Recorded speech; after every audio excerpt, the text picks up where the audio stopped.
Assalamualaikum warahmatullahi wabarakatuh. Selamat pagi dan salam sejahtera untuk kita sekalian.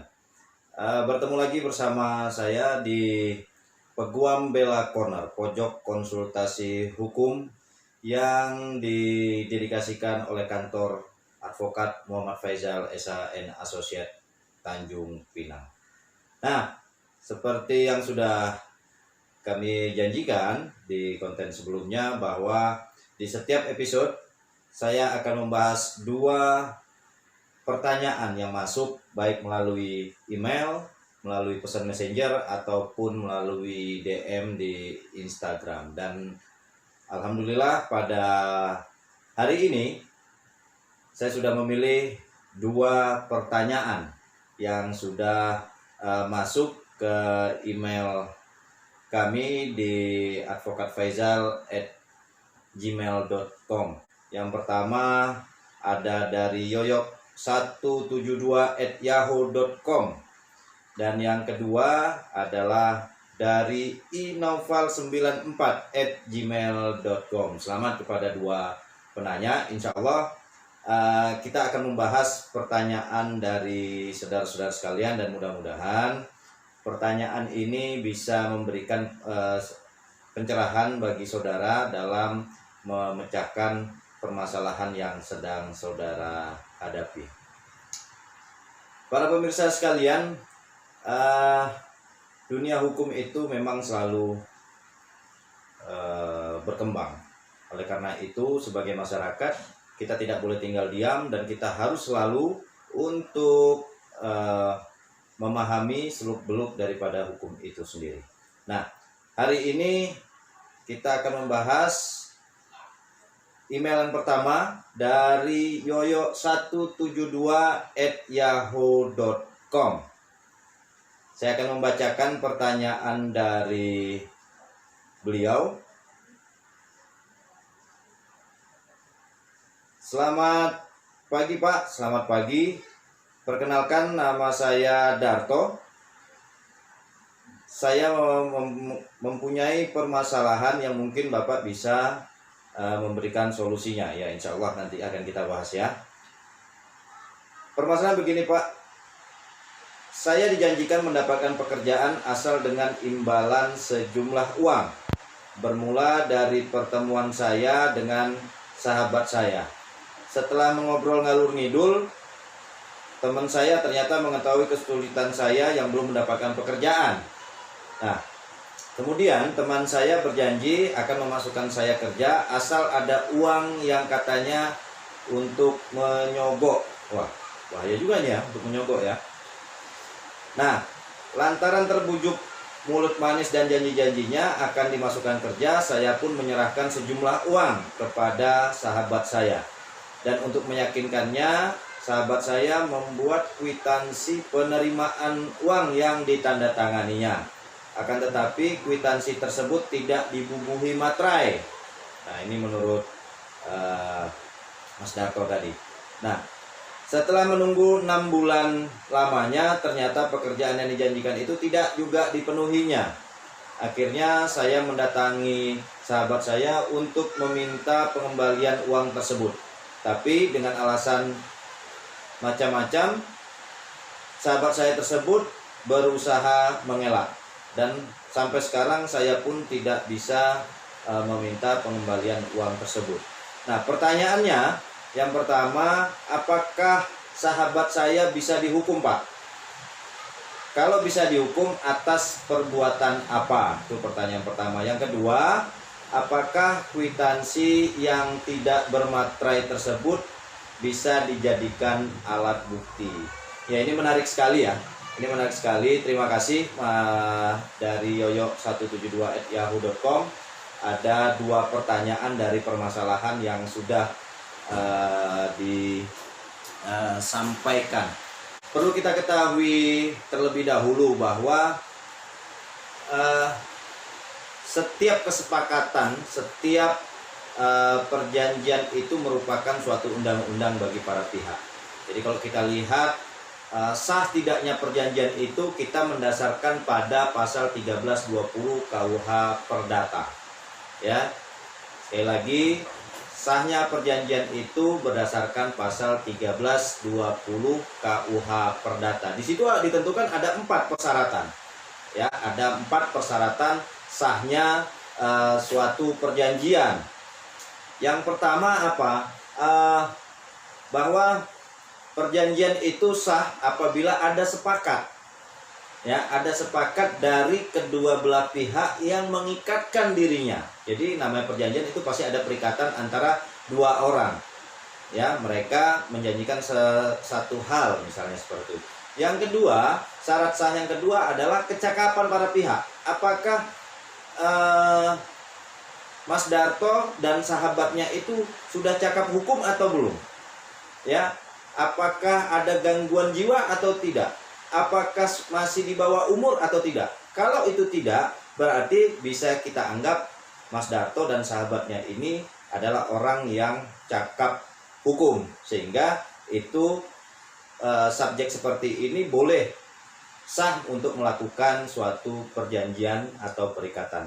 Yang ketiga, syarat yang ketiga adalah ada suatu hal tertentu. Jadi yang diperjanjikan itu harus suatu hal yang pasti, ya, tidak boleh menggantung, ya, karena tadi Mas Darto sampaikan adalah perjanjian untuk dicarikan pekerjaan, maka itu boleh, ya, itu dianggap sebagai satu objek perjanjian. Yang keempat adalah sebab yang halal, ya, ada sebab yang halal. Jadi perjanjian itu boleh dilakukan kalau objek perjanjian itu atau prestasi yang harus dibuat itu adalah hal yang halal, tidak boleh hal yang dilarang oleh aturan atau undang-undang ataupun secara etika tidak boleh. Contoh misalnya perjanjian perdagangan orang, perjanjian untuk transaksi narkoba, ini kan kausalnya kausal yang tidak sah menurut hukum. Nah, oleh karena itu kembali kepada pertanyaan Mas Darto tadi, 4 persyaratan ini dulu yang harus kita lihat. Nah, kalau 4 persyaratan ini terpenuhi, maka perikatan antara Mas Darto dengan sahabatnya tadi, meskipun itu tidak secara tertulis, hanya dilakukan secara lisan, itu sebenarnya sah. Kalau kita merujuk tadi dari 1320 KUH Perdata. Jadi ada kata sepakat, kemudian ada kecakapan para pihak, kemudian ada satu hal tertentu terhadap perjanjian itu, dan ada sebab yang halal atau kausa halal dari perjanjian itu sendiri. Nah, kemudian kita lihat lagi dari yang ditanyakan tadi, dari pertanyaan pertama. Saya mencoba menjawab pertanyaan pertama dari Mas Darto tadi. Apakah sahabat saudara bisa dituntut atau bisa dihukum, dan atas perbuatan apa? Nah, ini menarik. Nah, kalau kita merujuk dari 1320, perjanjiannya kita anggap saja itu sah. Nah, perbuatan sahabat saudara, sahabatnya Mas Darto tadi yang meminta uang, kan tadi diiming-imingi kan, mengiming-imingi pekerjaan. Kemudian dia minta uang, ya, supaya apa? Supaya Mas Darto bisa masuk kerja. Nah, ini ada indikasi patut kita duga telah terjadi suatu tindak pidana penipuan sebagaimana yang dituangkan di dalam pasal 378 KUH pidana. Ya, sekali lagi, bentuk penipuan sebagaimana pasal 378 KUH pidana. Nah, kita lihat apa yang di delik, ya, delik yang dijerat oleh pasal 378 KUH pidana itu, barang siapa dengan maksud untuk menguntungkan diri sendiri. Siapa yang menguntungkan diri sendiri? Adalah sahabat Anda tadi atau orang lain, karena tadi mau menyogok berarti ada orang lain kemungkinan yang akan disogok, berarti menguntungkan diri sendiri atau orang lain dengan melawan hukum, ya, dengan memakai nama palsu atau martabat palsu, ya, dengan tipu muslihat atau dengan rangkaian kebohongan. Ya, tadi dijanjikan diiming-iming pekerjaan, supaya dapat pekerjaan harus menyetorkan sejumlah uang, sehingga Mas Darto tadi menyerahkan uang tersebut kepada sahabatnya. Nah, atau supaya memberi hutang atau menghapuskan piutang. Nah, hal yang demikian itu diancam karena penipuan, ya, penipuan dengan pidana penjara paling lama itu adalah 4 tahun. Jadi sahabat saudara tadi bisa dijerat dengan pidana pasal 378 yaitu penipuan. Nah, dengan unsur-unsur penipuan tersebut ya jelas Mas Darto bisa melaporkan, ya. Kalau jumlah uang itu dalam jumlah yang besar, mungkin saudara bisa membuat laporan tentang tindak pidana penipuan ke sentra pelayanan di kepolisian terdekat, baik itu di Polsek maupun di Polres ataupun di Polda. Nah, itu bisa diusut, ya, karena ini bentuknya sudah penipuan, apalagi sudah 6 bulan dari waktu ya saudara menyerahkan uang tersebut sampai saat ini saudara belum mendapatkan pekerjaan tersebut. Nah, kemudian pertanyaan yang kedua tadi, apakah kwitansi yang tidak bermaterai itu bisa dijadikan alat bukti? Nah, ini yang sering terkadang masyarakat itu menganggap, wah nggak ada materai nggak sah, katanya seperti itu. Nah, harus dipahami bahwa mengenai kwitansi yang tidak bermaterai itu pada dasarnya semua surat-surat yang tidak bermaterai, ya, yang tidak dibubuhi materai, itu bukan berarti surat tersebut tidak sah, ya, bukan berarti tidak sah. Dibuat surat sekalipun ada perjanjian ditandatangani, ada pembayaran tidak dibubuhi materai, itu bukan tidak sah, tetap sah, ya, tetap sah. Tetapi materai itu memiliki kedudukan sebagai pembebanan materai ataupun pembebanan pajak terhadap suatu transaksi, ya, suatu transaksi antara lebih dari dua pihak, satu atau dua pihak, ya. Nah, jadi bukan berarti tidak sah.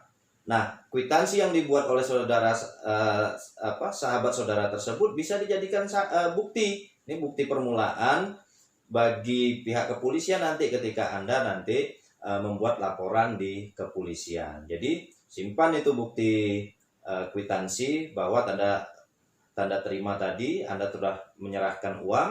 Nah, itu akan dijadikan bukti oleh pihak kepolisian untuk mengungkap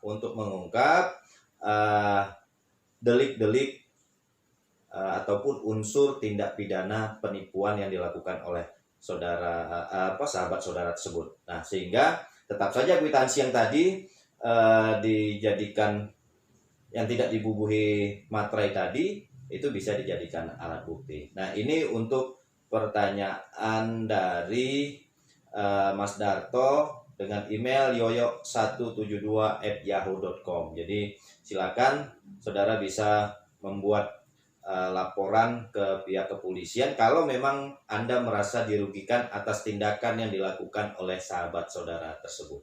Mungkin ini yang bisa kami tanggapi. Terima kasih kepada Pak Yoyo. Mudah-mudahan sahabat saudara bisa lebih kooperatif daripada ini diteruskan ke proses pidana.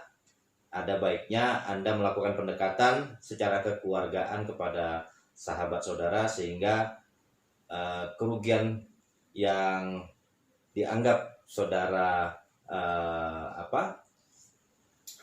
saudara alami tersebut bisa dikembalikan dengan baik. Terima kasih, Mas Yoyo.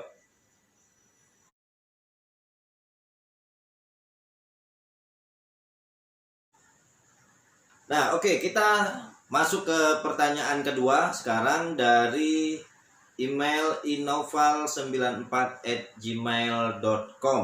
Assalamualaikum warahmatullahi wabarakatuh. Waalaikumsalam. Perkenalkan, nama saya Agus, Pak. Saat ini saya sedang menghadapi persoalan karena ditagih oleh teman saya yang meminjamkan uang kepada saya. Duduk permasalahan seperti ini.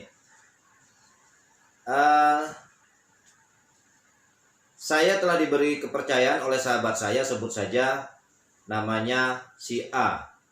Uang sebesar 100 juta rupiah secara tunai. Tujuannya adalah untuk dipinjamkan kepada siapa saja dengan bunga 10% per bulan.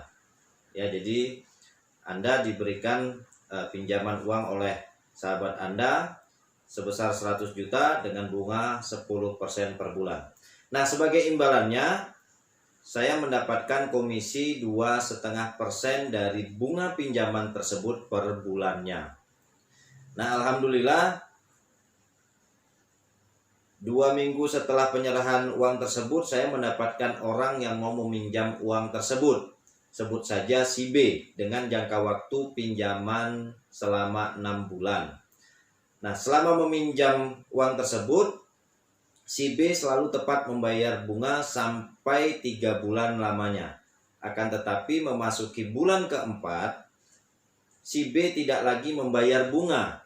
Bahkan si B mengatakan tidak sanggup lagi membayar utang pokoknya. Nah, dengan kejadian ini, sahabat saya si A tidak mau tahu, Pak. Ia meminta dan mendesak saya mengembalikan uangnya plus bunga yang tertunda. Tapi saya sampai saat ini saya belum sanggup untuk memenuhi permintaan sahabat saya si A tersebut. Nah, yang ingin saya tanyakan, Pak, yang pertama, bagaimana kekuatan hukum hak bagaimana kekuatan hukum hak si A, sahabat saya ini atas persoalan ini? Yang kedua, apakah si A dapat menuntut saya atau orang tua saya di pengadilan jika saya tidak dapat memenuhi tuntutan sahabat saya tersebut? Dan yang ketiga, apakah dalam persoalan ini saya dapat diancam pidana, Pak? Terima kasih atas tanggapannya. Mudah-mudahan Bapak selalu diberikan kekuatan. Amin. Terima kasih, Mas Agus. Jadi ini kalau kita lihat adalah permasalahan hutang piutang. Apakah hutang piutang itu bisa dipidana atau tidak di dalam permasalahan Mas Agus ini sendiri? Ya, baik, saya akan menanggapi pertanyaan yang pertama tadi, bagaimana kekuatan hukum hak saudara atas persoalan ini. Nah, jadi kita harus pahami dulu di dalam persoalan ini ada dua hubungan hukum. Ada dua hubungan hukum antara saudara dengan sahabat saudara si pemilik uang. Yang kedua adalah hubungan hukum antara saudara dengan si peminjam uang yang sudah diserahkan kepada Anda. Nah, Anda memiliki dua kedudukan. Ya, Anda memiliki dua kedudukan, baik sebagai debitur atas uang yang diserahkan, uang 100 juta yang diserahkan oleh sahabat Anda tadi, si A tadi. Nah, kedudukan Anda sebagai debitur. Nah, yang kedua juga kedudukan Anda juga sebagai kreditur, sebagai orang yang meminjamkan uang kepada si B. Nah, sehingga kedudukan hukumnya sahabat Anda memang berhak untuk menuntut Anda untuk mengembalikan uang tersebut berikut bunganya karena Anda sebagai debiturnya. Nah, Anda juga berhak untuk menuntut si B sebagai peminjam atas pinjaman pokok dan bunga yang macet selama ini. Tadi dikatakan 3 bulan pertama lancar, kemudian bulan keempat tidak membayar bunga, bahkan saat ini sudah tidak bisa membayar pokoknya lagi. Nah, jadi Anda harus tahu kedudukan Anda yang mana dulu. Apakah Anda sebagai debitur, apakah Anda sebagai kreditur. Nah, kedua-duanya memiliki konsekuensi hukum ataupun prestasi ataupun pelaksanaan pembayaran, baik dari Anda sebagai peminjam ataupun orang yang dititipkan uang dari si A tadi, ataupun Anda sebagai kreditur dari si B, ya, untuk menuntut pembayaran dari si B itu sendiri. Nah, ini kedudukan hukumnya. Jadi harus Anda pahami dulu bahwa ada dua kedudukan hukum saudara terhadap permasalahan ini. Nah, kemudian pertanyaan kedua, apakah sahabat saya si A tadi dapat menuntut saya dan orang tua saya di pengadilan jika saya tidak dapat memenuhi tuntutan dari sahabat saya tadi. Nah, ini juga menarik. Jadi siapa-siapa yang bisa ditarik di dalam permasalahan ini adalah orang yang memiliki hubungan hukum. Itu harus kita pahami dulu. Apakah orang tua Anda memiliki hubungan hukum tidak dengan permasalahan ini? Nah, tadi di pertanyaan pertama pembahasan sebelumnya saya sudah sampaikan tadi bahwa syarat sahnya perjanjian itu berdasarkan pasal 1320. Nah, salah satunya adalah syarat sahnya itu adalah kecakapan para pihak. Nah, dalam hal ini Anda di bawah pengampuan atau tidak? Anda cukup umur atau tidak? Kalau cukup umur berarti tidak ada, Anda bisa dianggap Anda sudah dewasa. Anda adalah orang yang cakap hukum, sehingga tidak ada kewajiban orang tua Anda untuk ditarik untuk bertanggung jawab terhadap permasalahan antara Anda dengan sahabat Anda si A tadi. Jadi tidak ada kaitannya orang tua Anda bisa dituntut secara hukum di pengadilan. Nah, ini yang harus dipahami, sehingga dengan kata lain orang tua Anda tidak bisa digugat, tidak bisa turut digugat di dalam permasalahan Anda dengan si A itu sendiri. Nah, pertanyaan ketiga, apakah dalam persoalan ini saya dapat diancam pidana, Pak? Nah, kalau seumpamanya saudara bisa membuktikan bahwa tidak ada unsur kesengajaan untuk melakukan penipuan, tidak ada unsur penggelapan, karena ini murni perdata, karena ini tadi adalah hubungan bisnis, ya. Sahabat saudara meminjamkan, menitipkan sejumlah uang kepada saudara untuk dipinjamkan kepada orang lain. Artinya ini kan ada perjanjian kesepakatan kedua belah pihak. Nah, meskipun itu secara lisan, tapi ini bisa kita tarik kesimpulan bahwa ini merupakan ranah hukum perdata. Jadi tidak ada, bukan ranah pidananya, tetapi semata-mata perbuatan ataupun peristiwa ini adalah peristiwa wan prestasi. Wan prestasi itu adalah ingkar janji, ya, di mana salah satu pihak itu tidak melaksanakan kewajibannya atau melaksanakan kewajiban tetapi tidak sebagaimana mestinya. Nah, itu sebagai bentuk wan prestasi. Nah, kalau ini bentuknya adalah wan prestasi, ini adalah ranahnya hukum perdata, maka tindakan hukum yang tepat adalah melakukan gugatan. Jadi Anda selaku debitur dari sahabat Anda si A, Anda bisa dituntut secara perdata oleh si A tadi. Nah, Anda juga bisa menuntut dengan gugatan, menggugat si B, karena tadi sudah melakukan wan prestasi, karena sudah 4 bulan sampai dengan saat ini tidak bisa melakukan ataupun melakukan pembayaran pinjaman uangnya. Nah, jadi ini yang bisa kita garis bawahi, kedudukan hukum antara Mas Agus dengan si A dan si B juga harus dipahami terlebih dahulu, sehingga kalau memang tidak ada unsur pidananya, maka perbuatan hutang piutang itu memang tidak bisa dipidana kecuali memang ada unsur penipuan ataupun penggelapannya. Demikian Mas Agus dari email inaufal94@gmail.com. Mudah-mudahan ini bisa memberikan pencerahan bagi kita semua, dan dengan harapan semua permasalahan bisa kita selesaikan dengan baik secara bijaksana. Yang penting ke depan adalah kita bisa memperbaiki hubungan antara kita dan sahabat-sahabat kita. Sampai di sini pembahasan kita di episode pertama ini. Mudah-mudahan bermanfaat bagi kita semua dan siapa saja yang menonton konten ini. Salam dari saya, Muhammad Faizal.